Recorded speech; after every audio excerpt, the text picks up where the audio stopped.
या देवी सर्वभूतेषु शक्तिरूपेण संस्थिता नमस्तस्यै नमस्तस्यै नमस्तस्यै नमो नमः। नमस्कार भक्तगण, आप सभी का हमारे YouTube चैनल शक्ति सुदर्शन उज्जैन पर स्वागत है।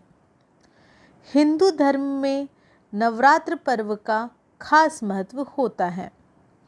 9 दिन तक लोग पूरी निष्ठा और श्रद्धा से माँ दुर्गा की आराधना करते हैं और दुर्गा सप्तशती का पाठ करते हैं। भागवत पुराण में कहा गया है कि नवरात्र के दौरान दुर्गा सप्तशती का पाठ करने से माँ दुर्गा की विशेष कृपा प्राप्त होती है। साथ ही दैहिक, दैविक और भौतिक तीनों तरह के ताप दूर हो जाते हैं। हिंदू धर्म शास्त्रों की मान्यता है कि विशेष समय पर दुर्गा सप्तशती का पाठ किया जाए तो व्यक्ति की सभी मनोकामना बहुत ही जल्दी पूरी हो जाती हैं। नवरात्र के 9 दिन में दुर्गा सप्तशती का पाठ करने के लिए शुभ समय देखकर करना चाहिए। ऐसी मान्यता है कि श्री दुर्गा सप्तशती का पाठ करने से व्यक्ति की सभी मनोकामना जैसे नौकरी, संतान, भूमि, भवन और वाहन सभी मनोकामनाएं जल्द पूर्ण होती हैं। यदि दुर्गा सप्तशती का पाठ सही समय पर किया जाए तो माता रानी की अति विशेष कृपा प्राप्त होती है। दुर्गा सप्तशती पाठ एक बहुत ही बड़ी उपासना है। दुर्गा सप्तशती का पाठ करना बहुत ही शुभ एवं लाभकारी रहता है, परंतु यदि इसका पाठ नवरात्र के दिनों में नियमित रूप से किया जाए तो व्यक्ति को विशेष फल प्राप्त होता है। घर में नकारात्मकता ऊर्जा प्रवेश भी नहीं होने पाती है, सदा सकारात्मकता बनी रहती है। दुर्गा सप्तशती में कुल 13 अध्याय हैं, जिन्हें 3 चरित्र या यूं कहें 3 हिस्सों में बांटा गया है। प्रथम चरित्र जिसमें मधुकैटभ वध की कथा है।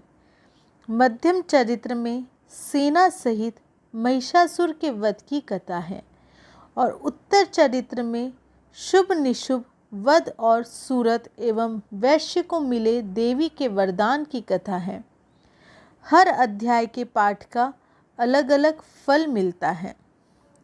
पुराणों के अनुसार भगवान शिव ने माता पार्वती को एक उपाय बताया था। उन्होंने माता पार्वती से कहा था कि जो अग्रला, किलक और कवच का नित्य पाठ करते हैं उन्हें पुण्य फल की प्राप्ति होती है और संपूर्ण दुर्गा सप्तशती के पाठ का लाभ भी मिलता है।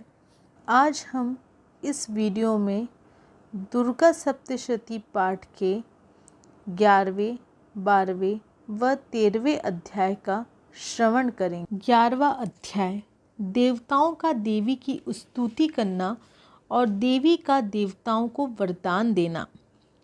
महर्षि मेधा कहते हैं, दैत्य के मारे जाने पर इंद्रादि देवता अग्नि को आगे करके कात्यायनी देवी की स्तुति करने लगे। उस समय अभीष्ट की प्राप्ति के कारण उनके मुख खिले हुए थे। देवताओं ने कहा, हे शरणागतों के दूर करने वाली देवी, तुम प्रसन्न हो। मैं संपूर्ण जगत की माता, तुम प्रसन्न हो। विश्वेश्वरी, तुम विश्व की रक्षा करो, क्योंकि तुम इस चर और अचर की ईश्वरी हो। हे देवी, तुम संपूर्ण जगत की आधार रूप हो, क्योंकि तुम पृथ्वी रूप में भी स्थित हो और अत्यंत पराक्रम वाली देवी हो। तुम विष्णु की शक्ति हो और विश्व के बीच परम माया हो और तुमने ही इस संपूर्ण जगत को मोहित कर रखा है। तुम्हारे प्रसन्न होने पर ही यह पृथ्वी मोक्ष को प्राप्त होती है। हे देवी, संपूर्ण विद्याएं तुम्हारे ही भिन्न भिन्न स्वरूप हैं। इस जगत में जितनी स्त्रियां हैं वह सब तुम्हारी ही मूर्तियां हैं। एकमात्र तुमने ही इस जगत को व्याप्त कर रखा है। तुम्हारी स्तुति किस प्रकार हो सकती है, क्योंकि तुम परम बुद्धि रूप हो और संपूर्ण प्राणी रूप स्वर्ग और मुक्ति देने वाली हो। अतः इसी रूप में तुम्हारी स्तुति की गई है। तुम्हारी स्तुति के लिए इससे बढ़कर और क्या युक्तियाँ हो सकती हैं। संपूर्ण जनों के हृदय में बुद्धि रूप होकर निवास करने वाली, स्वर्ग तथा मोक्ष प्रदान करने वाली, हे नारायणी देवी, तुमको नमस्कार है। कला काष्ठा आदि रूप से अवस्थाओं को परिवर्तन की ओर ले जाने वाली तथा प्राणियों को अंत करने वाली नारायणी, तुमको नमस्कार है। हे नारायणी, संपूर्ण मंगलों के मंगल स्वरूप वाली, हे शिवे, है संपूर्ण प्रयोजन को सिद्ध करने वाली, हे शरणागत वत्सला, 3 नेत्रों वाली गौरी, तुमको नमस्कार है। सृष्टि स्थित तथा संहार की शक्ति भूता सनातनी देवी, गुणों का आधार तथा सर्व सुखमयी नारायणी, तुमको नमस्कार है। हे शरण में आए हुए शरणागतों, दीन दुखियों की रक्षा में तत्पर, संपूर्ण पीड़ाओं के हरने वाली, हे नारायणी, तुमको नमस्कार है। हे नारायणी, तुम ब्रह्माणी का रूप धारण करके हंसों से जुते हुए विमान पर बैठती हो तथा कुश से अभिमंत्रित जल छिड़कती रहती हो। तुम्हें नमस्कार है। माहेश्वरी रूप से त्रिशूल, चंद्रमा और सर्पों का धारण करने वाली, हे महावृषभ वाहन वाली नारायणी, तुम्हें नमस्कार है। मोरों तथा कुकुट्टों से घिरी हुई रहने वाली, महाशक्ति को धारण करने वाली, हे कौमारी रूप धारिणी निष्पाप नारायणी, तुम्हें नमस्कार है। हे शंख, चक्र, गदा और शार्ग धनुष रूप आयुधों को धारण करने वाली, वैष्णवी शक्ति रूपा नारायणी, तुम हम पर प्रसन्न हो, तुम्हें नमस्कार है। हे दांतों पर पृथ्वी धारण करने वाली, वाराह रूपिणी कल्याणमयी नारायणी, तुम्हें नमस्कार है। हे उग्र नरसिंह रूप से दैत्यों को मारने वाली, त्रिभुवन की रक्षा में संलग्न रहने वाली नारायणी, तुम्हें नमस्कार है। हे मस्तक पर किरीट और हाथ में महावृष धारण करने वाली, सहस्त्र नेत्रों के कारण उज्ज्वल व्रतासुर के प्राण हरने वाली ऐन्द्री शक्ति, हे नारायणी, तुम्हें नमस्कार है। हे शिवदूती स्वरूप से दैत्यों के महामद को नष्ट करने वाली, हे घोर रूप रखने वाली, हे महाशब्द वाली, हे नारायणी, तुम्हें नमस्कार है। दाढ़ों के कारण विकराल मुख वाली, मुंडमाला से विभूषित मुंडमर्दिनी चामुंडा रूपा नारायणी, तुम्हें नमस्कार है। हे लक्ष्मी, लज्जा, महाविद्या, श्रद्धा, पुष्टि, स्वधा, ध्रुवा, महारात्रि तथा महाविद्या रूपा नारायणी, तुमको नमस्कार है। हे मेधा, सरस्वती, सर्वोत्कृष्ट ऐश्वर्य रूपिणी पार्वती, महाकाली, नियता और ईश रूपिणी नारायणी, तुम्हें नमस्कार है। हे सर्वस्वरूप सर्वेश्वरी, सर्वशक्तियुक्त देवी, हमारी भय से रक्षा करो, तुम्हें नमस्कार है। हे कात्यायनी, तीनों नेत्रों से भूषित यह तेरा सौम्य मुख सब तरह के डरों से हमारी रक्षा करें, तुम्हें नमस्कार है। हे भद्रकाली, ज्वालाओं के समान भयंकर, अति उग्र एवं संपूर्ण असुरों को नष्ट करने वाला तुम्हारा त्रिशूल हमें भयों से बचावे, तुमको नमस्कार है।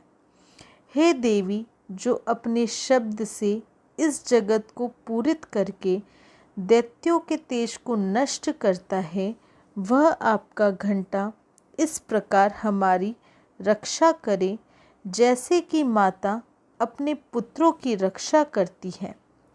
हे चंडिके, असुरों के रक्त और चर्बी से चर्चित जो आपकी तलवार है, वह हमारा मंगल करे, हम तुमको नमस्कार करते हैं।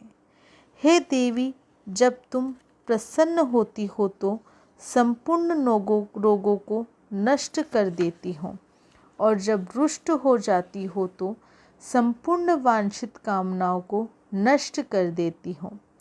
और जो मनुष्य तुम्हारी शरण में जाते हैं, उन पर कभी विपत्ति नहीं आती, बल्कि तुम्हारी शरण में गए हुए मनुष्य दूसरों को आश्रय देने योग्य हो जाते हैं।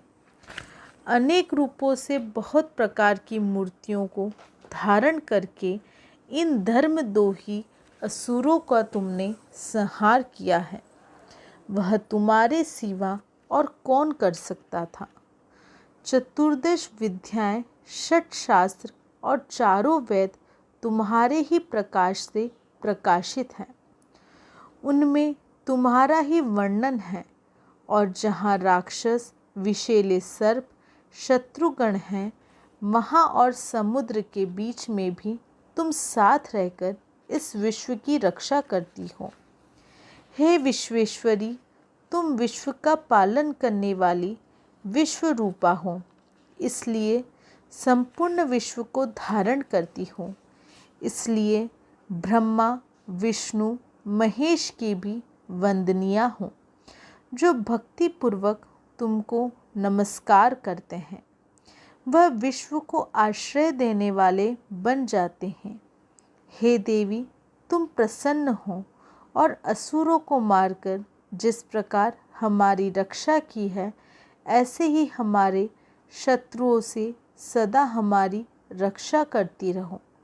संपूर्ण जगत के पाप नष्ट कर दो और पापों तथा उनके फलस्वरूप होने वाली महामारी आदि बड़े बड़े उपद्रवों को शीघ्र ही दूर कर दो।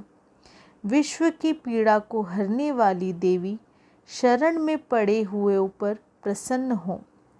त्रिलोक निवासियों की पूजनीय परमेश्वरी, हम लोगों को वरदान दो।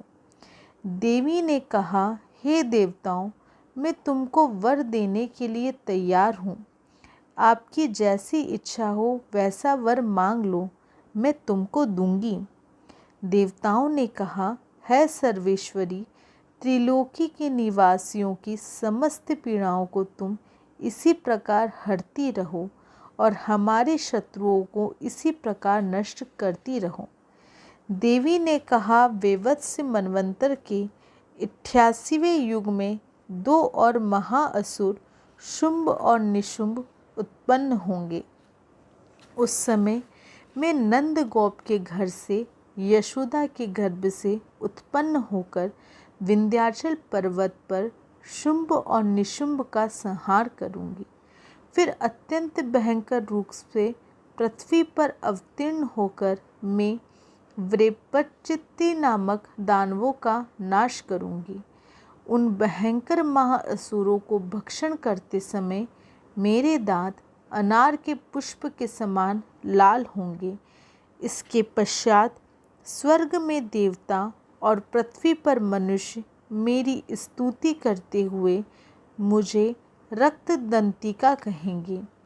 फिर जब 100 वर्षों तक वर्षा न होगी तो मैं ऋषियों के स्तुति करने पर आयोनिज नाम से प्रकट होंगी और अपने 100 नेत्रों से ऋषियों की ओर देखूंगी। अतः मनुष्य शताशी नाम से मेरा कीर्तन करेंगे।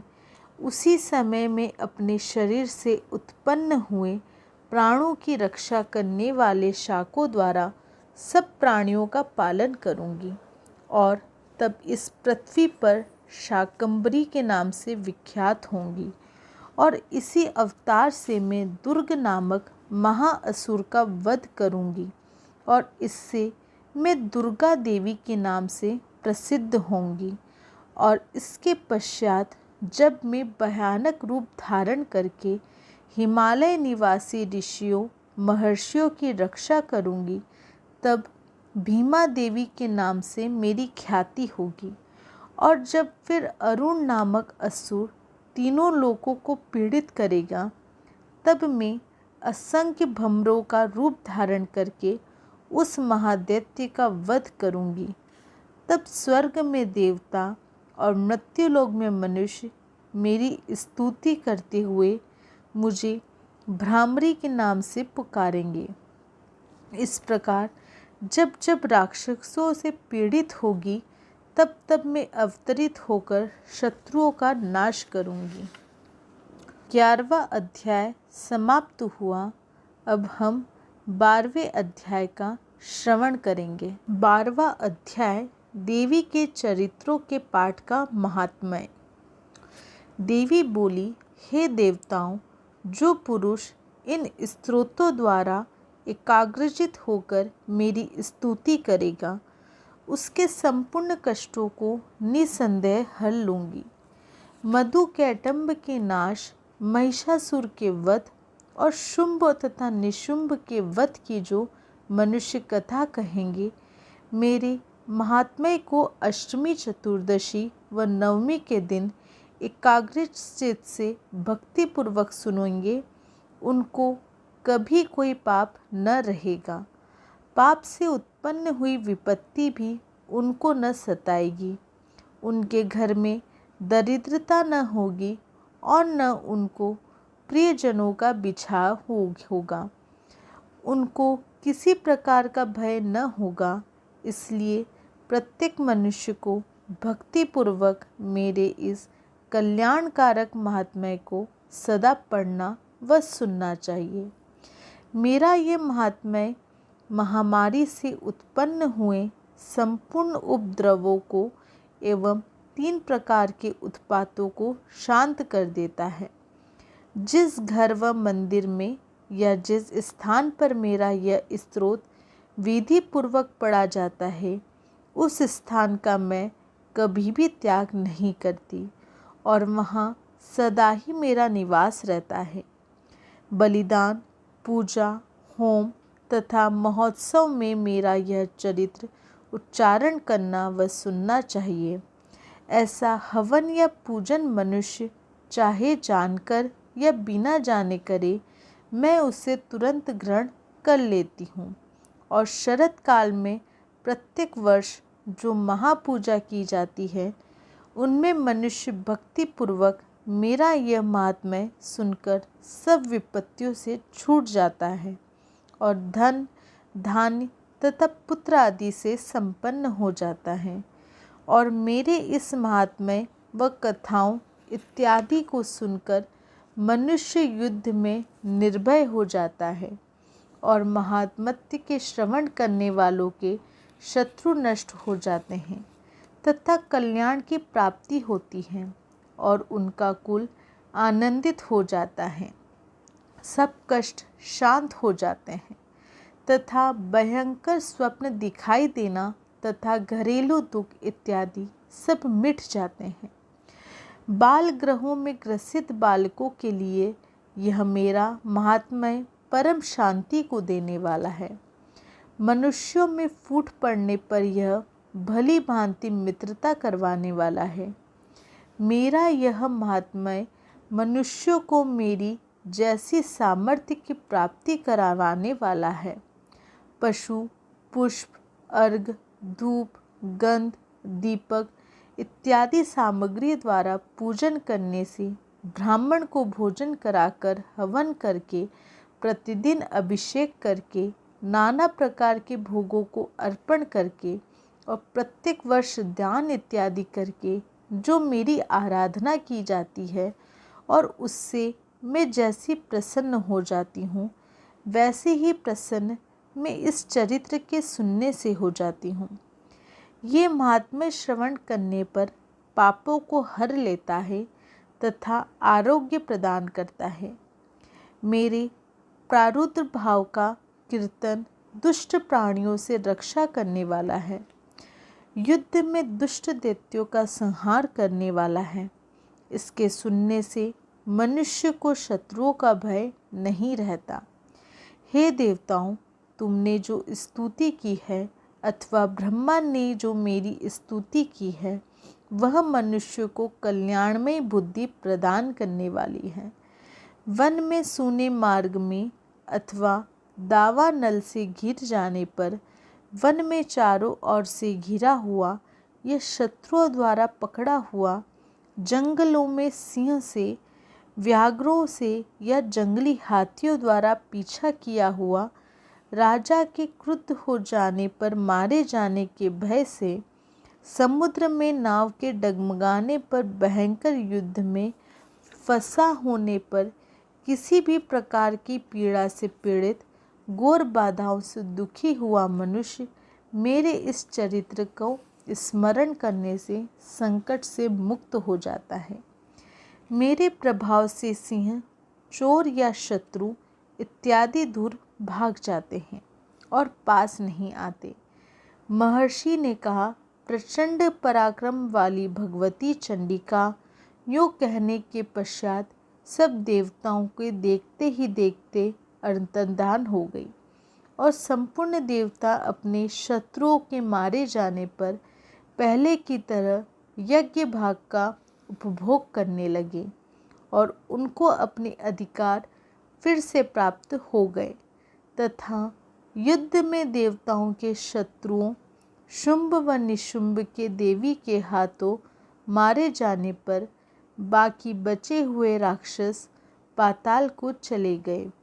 हे राजन, इस प्रकार भगवती अंबिका नित्य होती हुई भी बार बार प्रकट होकर इस जगत का पालन करती हैं, इसको मोहित करती हैं, जन्म देती हैं और प्रार्थना करने पर समृद्धि प्रदान करती है। हे राजन, भगवती ही महाप्रलय के समय महामारी का रूप धारण करती हैं और वही संपूर्ण ब्रह्मांड में व्याप्त है और वही भगवती समय समय पर महाकाली तथा महामारी का रूप बनाती हैं और स्वयं अजन्मा होती हुई भी सृष्टि के रूप में प्रकट होती है। वह सनातनी देवी प्राणियों का पालन करती हैं और वही मनुष्य के अभ्युदय के समय घर में लक्ष्मी का रूप बनाकर स्थित हो जाती हैं तथा अभाव के समय दरिद्रता बनकर विनाश का कारण बन जाती हैं।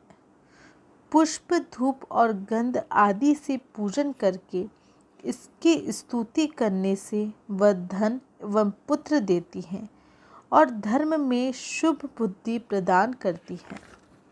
12वां अध्याय समाप्त हुआ। अब हम 13वें अध्याय का श्रवण करेंगे। 13वां अध्याय राजा सूरत और वैश्य को देवी का वरदान। महर्षि मेधा ने कहा, हे राजन, इस प्रकार देवी के उत्तम महात्म्य का वर्णन मैंने तुमको सुनाया। जगत को धारण करने वाली इस देवी का ऐसा ही प्रभाव है।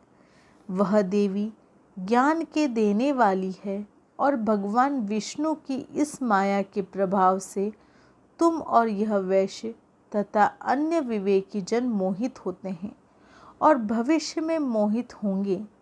हे राजन, तुम इसी परमेश्वरी की शरण में जाओ। यह भगवती आराधना करने पर मनुष्य को भोग, स्वर्ग तथा मोक्ष प्रदान करती है। मार्कंडेय जी ने कहा, महर्षि मेधा की यह बात सुनकर राजा सूरत ने उन उग्र व्रत वाले ऋषि को प्रणाम किया और राज्य के छिन जाने के कारण उसके मन में अत्यंत ग्लानि हुई और वह राजा तथा वैश्य तपस्या के लिए वन को चले गए और नदी के तट पर आसन लगाकर भगवती के दर्शनों के लिए तपस्या करने लगे। दोनों ने नदी के तट पर देवी की मूर्ति बनाई और पुष्प, धूप, दीप तथा हवन द्वारा उसका पूजन करने लगे। पहले उन्होंने आहार को कम कर दिया, फिर बिल्कुल निराहार रहकर भगवती में मन लगाकर एकाग्रता पूर्वक उसकी आराधना करने लगी। वह दोनों अपने शरीर के रक्त से देवी को बलि देते हुए 3 वर्ष तक लगातार भगवती की आराधना करते रहे। 3 वर्ष के पश्चात जगत का पालन करने वाली चंडिका ने उनको प्रत्यक्ष दर्शन देकर कहा। देवी बोली, हे राजन तथा अपने कुल को प्रसन्न करने वाले वैश्य, तुम जिस वर की इच्छा रखते हो वह मुझसे मांगो, वह वर मैं तुमको दूंगी, क्योंकि मैं तुम पर अत्यंत प्रसन्न हूँ। मार्कंडेय जी कहते हैं, यह सुन राजा ने अगले जन्म में नष्ट न होने वाले अखंड राज्य और इस जन्म में बलपूर्वक अपने शत्रुओं को नष्ट करने के पश्चात अपना पुनः राज्य प्राप्त करने के लिए भगवती से वरदान मांगा। और वैश्य ने भी, जिसका चित्त संसार की ओर से विरक्त हो चुका था, अतः भगवती से अपनी ममता तथा अहंकार रूप आसक्ति को नष्ट कर देने वाले ज्ञान को देने के लिए कहा। देवी ने कहा, हे राजन, तुम शीघ्र ही अपने शत्रुओं को मारकर पुनः अपना राज्य प्राप्त कर लोगे। तुम्हारा राज्य स्थिर रहने वाला होगा। फिर मृत्यु के पश्चात आप सूर्य देव के अंश से जन्म लेकर सावर्णिक मनु के नाम से इस पृथ्वी पर ख्याति को प्राप्त होंगे। हे वैश्य, कुल में श्रेष्ठ, आपने जो मुझसे वर मांगा है वह आपको देती हूँ। आपको मोक्ष के देने वाले ज्ञान की प्राप्ति होगी। मार्कंडेय जी कहते हैं, इस प्रकार उन दोनों को मनवांछित वर प्रदान कर तथा उनसे अपनी स्तुति सुनकर भगवती अंतर्धान हो गई। और इस प्रकार क्षत्रियों में श्रेष्ठ वह राजा सूरत भगवान सूर्यदेव से जन्म लेकर इस पृथ्वी पर सावर्णिक मनु के नाम से विख्यात होंगे। आपको हमारी वीडियो कैसी लगी कमेंट बॉक्स में ज़रूर बताएं।